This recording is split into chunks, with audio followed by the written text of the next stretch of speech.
네, 다 같이 일어나셔서요. 우리 하나님의 말씀을 같이 교독해서 읽겠습니다. 마가복음 15장 40절부터 47절까지 말씀입니다. 멀리서 바라보는 여자들도 있었는데 그 중에 막달라 마리아와 또 작은 야고보와 요새의 어머니 마리아와 또 살로메가 있었으니 이들은 예수께서 갈릴리에 계실 때에 따르며 섬기던 자들이요 또 이외에 예수와 함께 예루살렘에 올라온 여자들도 많이 있었더라.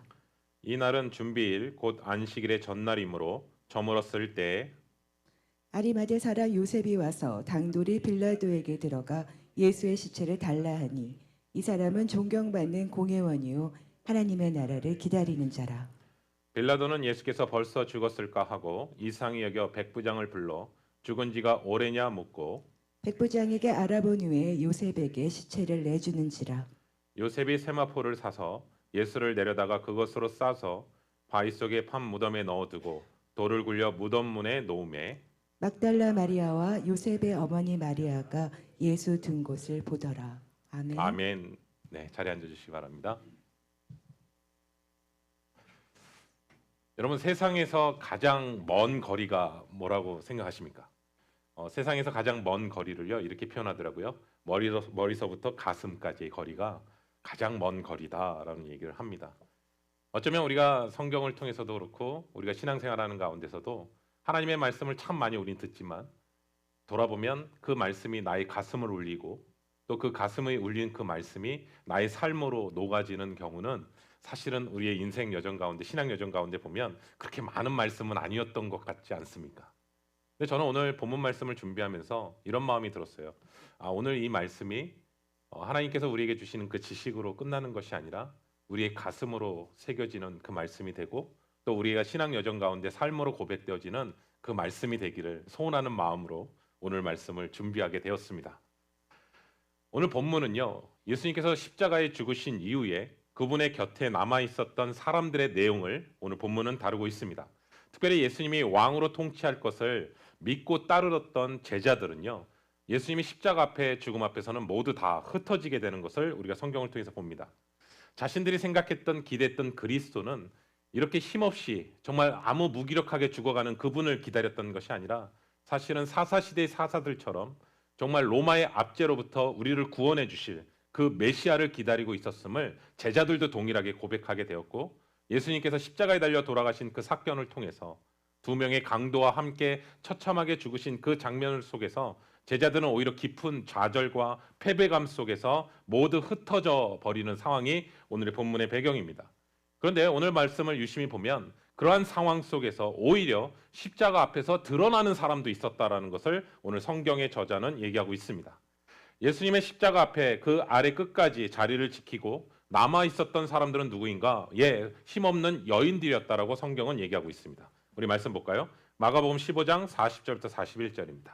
멀리서 바라보는 여자들도 있었는데 그 중에 막달라 마리아와 또 작은 야고보와 요새의 어머니 마리아와 또 살로메가 있었으니 이들은 예수께서 갈릴리에 계실 때에 따르며 섬기던 자들이요 또 이외에 예수와 함께 예루살렘에 올라온 여자들도 많이 있었더라. 아멘. 아멘.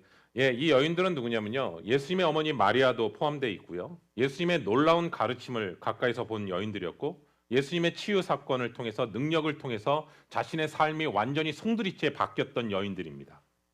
그러니까 이들은 예수 그리스도의 소망을 붙잡고 살았기 때문에 끝까지 지금 예수님의 십자가 그 자리까지 나왔던 것을 성경은 얘기하고 있습니다. 그리고 이 여인들은 남자가 아닙니다. 그렇기 때문에 예수님으로부터 공식적인 12제자에 속해 있었던 사람들은 아닙니다. 그렇지만 예수님을 주야로 따랐던 사람들이고 또 예수님은 어떤 제자보다도 예수님 앞에 더 가까이 나아가고 헌신했고 섬겼던 사람들이 바로 오늘의 이 등장하는 여인들입니다.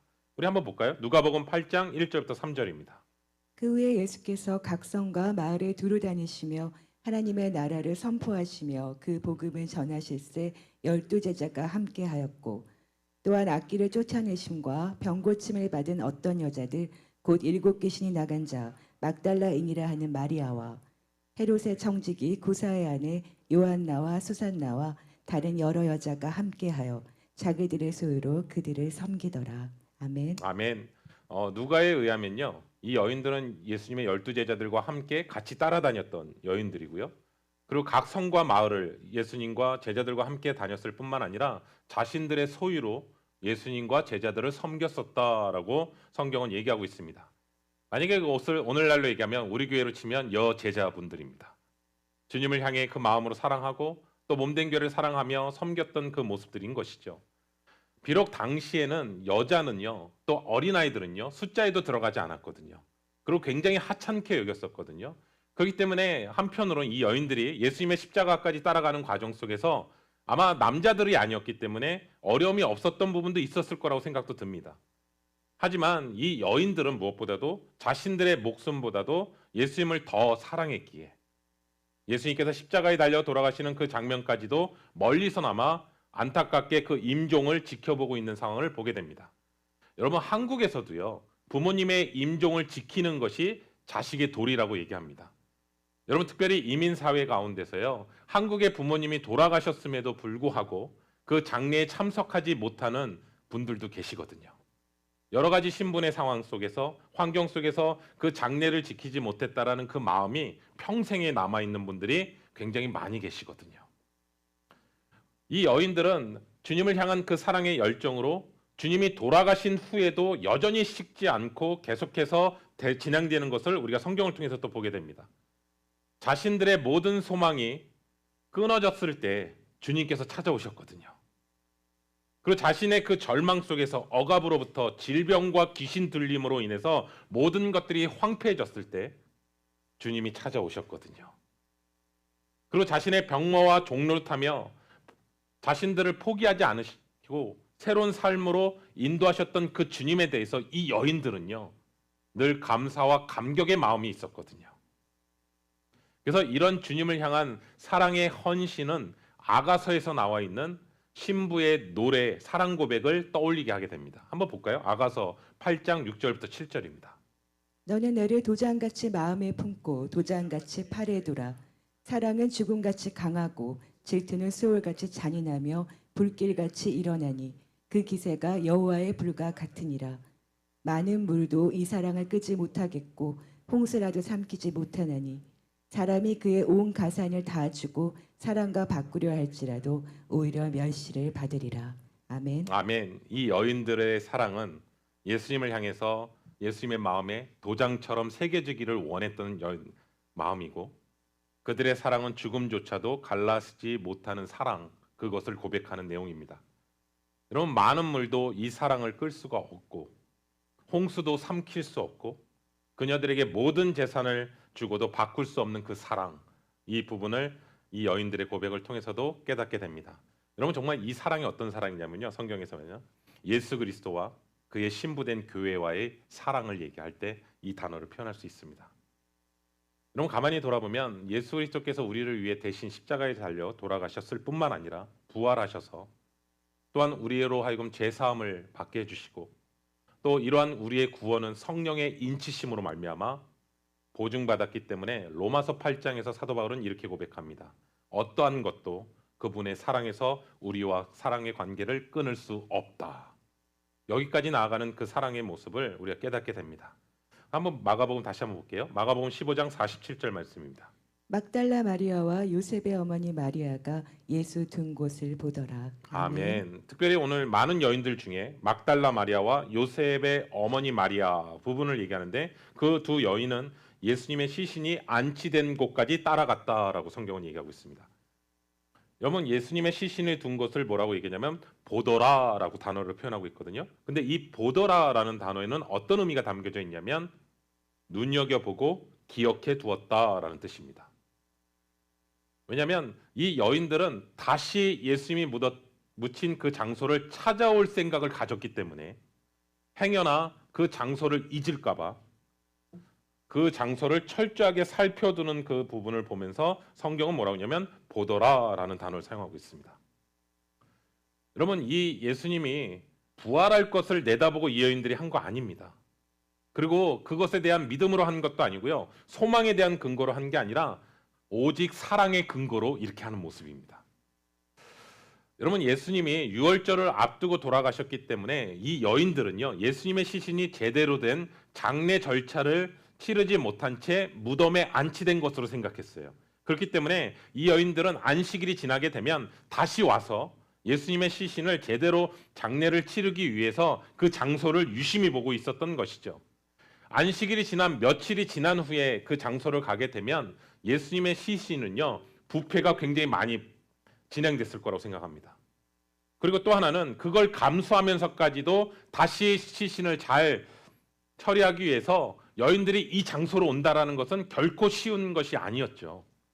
그렇지만 이 여인들은 사랑과 헌신 때문에 마가복음 16장에 우리가 나중에 보겠지만 부활의 첫 증인이 되는 특권과 영광을 누리게 되는 모습을 보게 됩니다. 그 이유는 뭘까? 예수님을 끝까지 사랑하고 예수님을 끝까지 붙들었더니 예기치 못한 놀라운 은혜를 체험하고 있다는 것을 보게 됩니다. 여러분, 이 여인들과 함께 또 등장하는 게 뭐냐면 다른 의외의 인물들이 등장하는데 그 사람이 오늘 성경에서 누구냐면 아리마대 요셉이라는 사람이랑 니고데모입니다. 우리 볼까요? 마가복음 15장 42절부터 45절입니다. 이날은 준비일 곧 안식의 전날이므로 저물었을 때에 아리마대 사람 요셉이 와서 당돌이 빌라도에게 들어가 예수의 시체를 달라 하니 이 사람은 존경받는 공회원이요 하나님의 나라를 기다리는 자라. 빌라도는 예수께서 벌써 죽었을까 하고 이상히 여겨 백부장을 불려 죽은 지가 오래냐 묻고 백부장에게 알아본 후에 요셉에게 시체를 내주는지라. 아멘. 여러분, 안식일이 지금 다가오고 있는 상황인데 누군가가 예수님의 시신을 걷어들이지 않는다면 예수님의 시신은 버려질 확률이 높습니다. 이때 성경에서 누가 등장하냐면 아리마대 요셉이라는 사람이 등장합니다. 여러분, 앞에 아리마대라는 뜻은요, 지명의 이름입니다. 사복음서에 아리마대 요셉은 다 등장하거든요. 특별히 아리마대 요세푸스에 의하면 역사학자거든요. 역사학자 아리마대는 그 앞에는 어떤 뜻이냐면 사울의 출생지이자 사무엘의 고향이었던 라마, 그 지역을 아리마대라는 지역을 얘기합니다. 예루살렘으로부터 약 30km 떨어진 곳에 위치한 지역입니다. 그리고 아리마대 요셉을 뭐라고 소개했냐면 그는 공회원이었다라고 표현하고 있거든요. 공회원은 뭐냐면 당시 이스라엘의 종교 최고 기관이었던 사내들인 70명의 사람 중에 한 사람이었다라는 의미입니다. 그런데 왜 그전에는 마가복음을 계속 읽어보셔서 아시겠지만 그전에는 아리마대 요셉이 전혀 등장하지 않거든요. 근데 왜 갑자기 여기에서 등장하게 되었을까라는 그 질문이 생기잖아요. 그런데 그 힌트는 이런 의미입니다. 당시 바리새인들과 제사장들은요, 예수님을 그리스도라고 시인하는 사람들은 다 출교하기로 결정했습니다. 출교뿐만 아니라 회당에도 참여할 수 없도록 다 쫓아내버렸었습니다. 그런 상황이었기 때문에 공회원들 중에 특별히 예수님을 따랐던 사람들도 있었어요. 그런데 자신의 정체를 드러낼 수는 없었던 거예요. 그랬던 그가 갑자기 오히려 예수님이 십자가에 달려 돌아가신 후에 오히려 지금 자신의 정체를 드러내는 거예요. 그리고 또 하나는 빌라도에 가서 자신이 예수님의 시신을 요구하는 장면을 보게 돼요. 그만큼 아리마대 요셉은요, 빌라도 총독에게 얘기할 수 있을 정도로 영향력이 있었던 사람이라는 것이죠. 일반적으로 사형에 처해 있는 죄수의 시신은요, 가족들이 거둬간다고 해요. 가족들이요. 그런데 특별히 십자가형으로 반역으로 인해서 죽은 시신은요, 허락하지 않는데요. 일반적으로. 또 하나는 가족들도 그 시신을 요구하지 않는데요. 왜냐하면 자신들도 공범자로 여길까 봐. 그런데 그 당시 문헌에 보면 십자가형에 죽었던 사람들의 시신은 어떻게 되냐면 보통 길바닥이나 들에다 던져버린대요. 그래서 그 시신들이요, 새들이 혹은 들짐승들의 먹이가 됐었다고 합니다. 그러니 지금 가족도 아니에요. 지금 시신을 요구하는 사람이. 아리마대 요셉이요, 십자가에 처형해 있던 예수님의 시신을 달라고 요구한 것은 굉장히 이례적인 사건임을 성경은 얘기하는 것이에요. 그런데 이것은요, 그의 믿음만을 드러낸 것이 아니라 성경의 예언을 성취하기 위한 사건이었음을 성경은 얘기하고 있습니다. 왜냐하면 이사야서 53장 9절에 이렇게 얘기하거든요. 그는 강포를 행하지 아니하였고 그의 입에 거짓이 없었으나 그의 무덤이 악인들과 함께 있었으며 그가 죽은 후에 부자와 함께 있었도다라고 오래전에 이사야를 통해서 예수님의 좌우 광도가 함께 악인들과 함께 죽으실 것이라는 것을 이미 예언되어 있었고, 또 하나는 죽으신 후에 부자의 무덤에서 묻히실 것을 이미 이사야 선지자를 통해서 말씀하고 있다는 사실인 것이죠. 그리고 44절에 빌라도는 예수님이 벌써 죽었는지 이상히 여겼다라고 얘기하거든요. 왜냐하면 그 이유는 십자가형에 달려 죽은 사람들은요, 보통 평균적으로 2, 3일 후에 죽었다고 합니다. 그렇기 때문에 예수님이 십자가에 달려 돌아가신 지 6시간 만에 돌아가시거든요. 그러니까 이례적으로 예수님이 돌아가신 게 너무나 빨리 죽은 것이죠. 그래서 빌라도가 이상히 여겼다라고 얘기하거든요. 그래서 같은 본문을 다루고 있는 요한복음을 보면 예수님과 함께 옆에 있었던 두 강도는요, 예수님이 돌아가셨을 때 이미 그들은 여전히 숨이 있었고 살아 있었음을 성경은 얘기하고 있어요. 우리 볼까요? 요한복음 19장 31절부터 34절입니다. 이날은 준비일이라 유대인들은 그 안식일이 큰 날이므로 그 안식일에 시체들을 십자가에 두지 아니하려 하여 빌라도에게 그들의 다리를 꺾어 시체를 치워달라 하니 군인들이 가서 예수와 함께 못 박힌 첫째 사람과 또 그 다른 사람의 다리를 꺾고 예수께 이르러서는 이미 죽으신 것을 보고 다리를 꺾지 아니하고 그중 한 군인이 창으로 옆구리를 찌르니 곧 피와 물이 나오더라. 아멘. 아멘. 유대인들의 관습에 의하면 거룩한 유월절을 앞둔 안식일에 있어서는 시체를 십자가에 둘 수 없었습니다. 때문에 이들이 죄인들이 달려있는 그 십자가, 죄인들을 향해서 빨리 죽게 해달라고, 여전히 살아있으니까 빨리 죽게 해달라고 얘기하거든요. 그래서 로마 군사가 가서 보니까 예수님은 이미 운명하셨어요. 그런데 운명하셨기 때문에 다리를 꺾지 않았다라고 얘기하고 있고, 나머지 사람들 양쪽은 살아있기 때문에 빨리 죽게 하려고 다리를 부러뜨리고 꺾어버리는 장면이 펼쳐지게 됩니다. 왜 다리를 꺾냐면요, 십자가 매달려 있는 상태에서 숨을 쉬기 위해서 다리에 힘을 주고 다시 한번 올리고 그때 잠깐 쉼을 쉴 수 있는 거거든요. 그런데 다리를 꺾어버리게 되면 몸을 지탱할 수가 없고 올릴 수 없기 때문에 숨을 쉴 수 없어서 죽게 되는 거거든요. 그런데 저는 이 사건 역시도 시편 34편 19절 20절에 뭐라고 하냐면 의인은 고난이 많으나 여호와께서 그 모든 고난에서 건지시는도다. 그의 모든 뼈를 보호하시며 그 중에서도 하나도 꺾이지 아니하도다. 그러니까 이 모든 사건들, 예수님께서 하셨던 이 모든 사건들은 다 성경에 응하게 하기 위해서 하나하나 다 진행되고 있음을 성경은 얘기하고 있다라는 것이죠. 저는 오늘 이 본문 말씀을 묵상하면서 지금까지는 이 말씀에 대한 배경을 얘기하는 것이고 논리로 얘기하는 것이라면 한번 가슴으로 한번 이 말씀 중에서 구절이 가슴에 와닿는 구절이 있어서 뭐냐면 우리가 지금 함께 나눴지만 아리마대 요셉이요 빌라도에 가서 예수님의 시신을 요청할 때 앞에 하나의 단어가 들어갑니다. 무슨 단어냐면 당돌이라는 단어가 들어갑니다. 당돌하게 요구했다라고 표현하거든요. 그런데 이 당돌이라는 단어를 헬라어 성경에서 어떤 단어로 의미로 하냐면 이런 뜻입니다. 무서워하지 않았다, 두려워하지 않았다라는 뜻의 의미로 행위자의 성격을 나타내는 단어가 바로 당돌이라는 단어를 사용했더라고요. 그러면 아리마대 요셉은 지금 이 상황 속에서는 편견과 두려움에 눌려 있는 상황이잖아요. 그렇죠? 그리고 그 상황 속에서 자신의 의지를 전혀 굽히지 않고 자신의 생각대로 소신대로 행동하는 행동이었다라는 것을 성경은 얘기하는 것이죠. 여러분 가만히 생각해 보세요. 아리마대 요셉은요 지금 예수님의 시신을 요구한다라는 것 자체가 예수님은 반역죄 때문에 십자가에 달려 돌아가신 거잖아요. 그리고 공회원으로서 자신이 예수 그리스도가 제자라는 사실을 드러낸다라는 사건이었기 때문에 자신의 신분이 들통나게 되는 사건인 거고요. 또 하나는 신분이 들통나는 데서 끝나는 게 아니라 자신의 자리를 박탈시킬 수 있는 상황에 처해 있는 것이죠.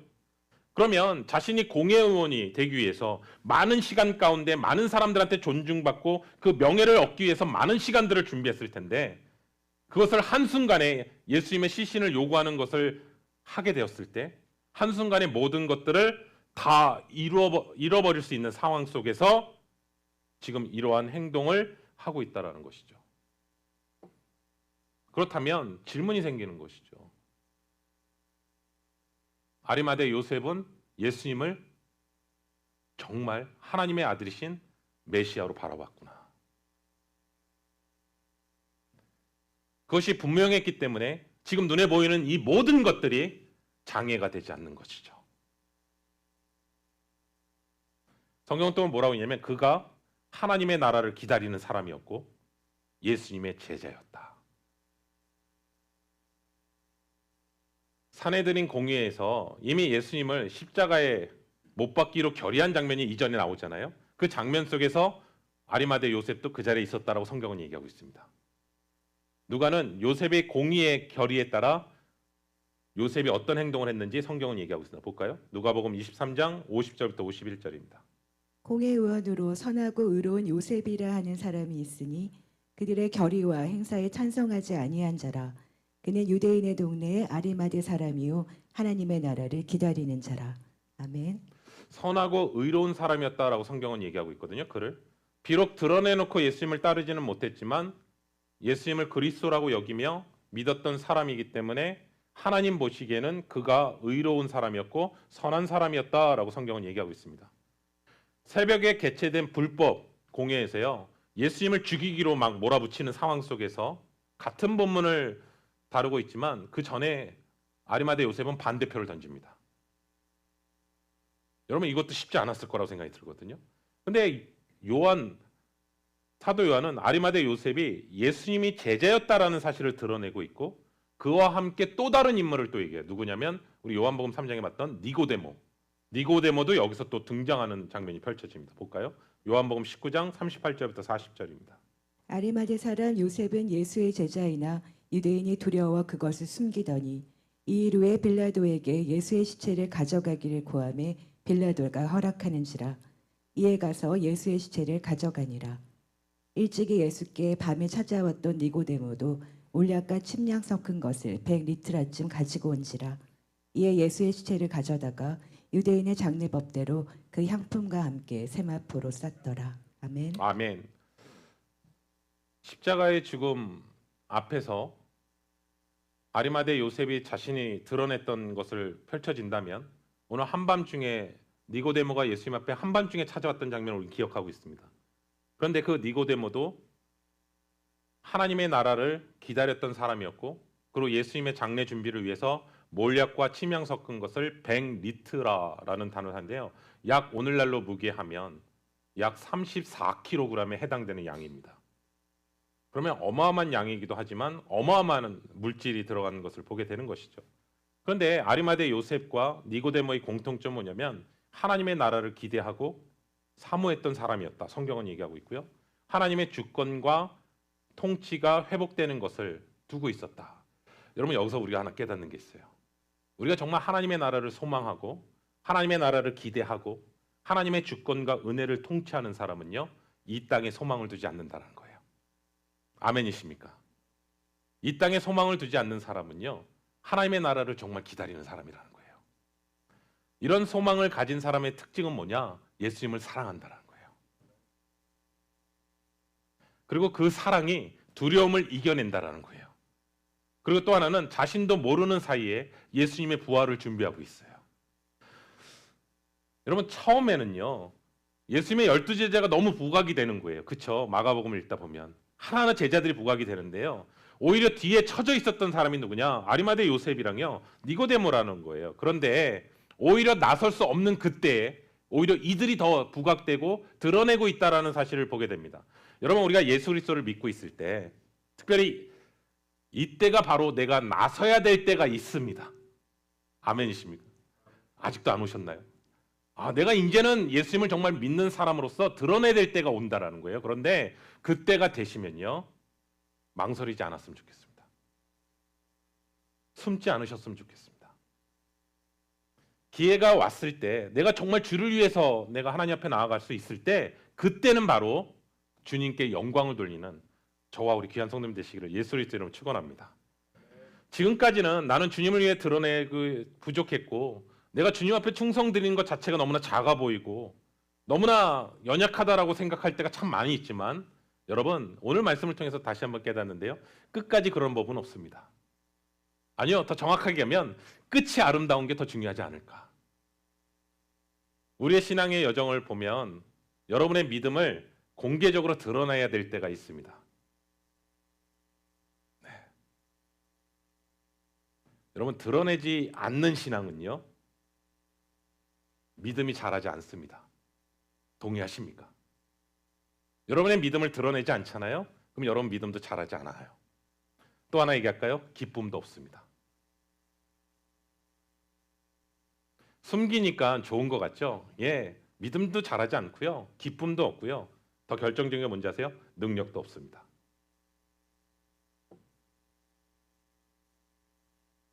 십자가 앞에서 오직 주님을 사랑하는 그 마음만을 오늘 성경은 드러내고 있습니다. 저는 오늘 이 본문 말씀을 보면서 이런 마음이 들었어요. 이 여인들과 아리마대 요셉과 니고데모의 공통점은 무엇일까? 예수님보다 더 귀한 것은 없다라고 고백하는 사람들. 그게 공통점입니다. 저는 오늘 이 말씀을 생각하면서 한번 우리가 이렇게 좀 적용했으면 좋겠습니다. 아리마대 요셉과 니고데모와 여인들의 모습을 보면서 우리에게 정말 그리스도의 사랑에 대해서 한번 좀 생각하게 되었습니다. 여러분, 우리가 그리스도를 사랑한다라는 그 고백할 때 솔직히 이런 적 많잖아요. 내 유익을 위해서 구할 때 많잖아요.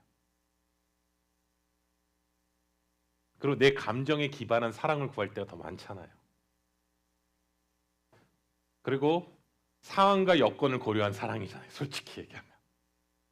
주님을 사랑한다고 얘기하지만 내 상황과 여건이 되지 않으면 주님 이 상황이 아니라서 전 주님 더 솔직히 그럴 때가 더 많잖아요. 그리고 조건을 두고 사랑할 때가 더 많잖아요. 솔직히. 근데 저는 오늘 이 본문 말씀을 통해서 가슴으로 치는 건 뭐냐면 주님을 향한 진실된 사랑이 무엇인지를 드러내는 거라고 생각합니다. 공통점은 모든 위협을 무릅쓰고 상황이었고, 용기를 내지 않아도 될 수 있지만 오히려 그 자리에서 용기를 내고 있고 끝까지 진실되게 주님 앞에 사랑으로 나아가는 것을 보게 됩니다. 성경은 아리마대 요셉을 향해서, 니고데모를 향해서 이 단어를 사용합니다. 제자였다.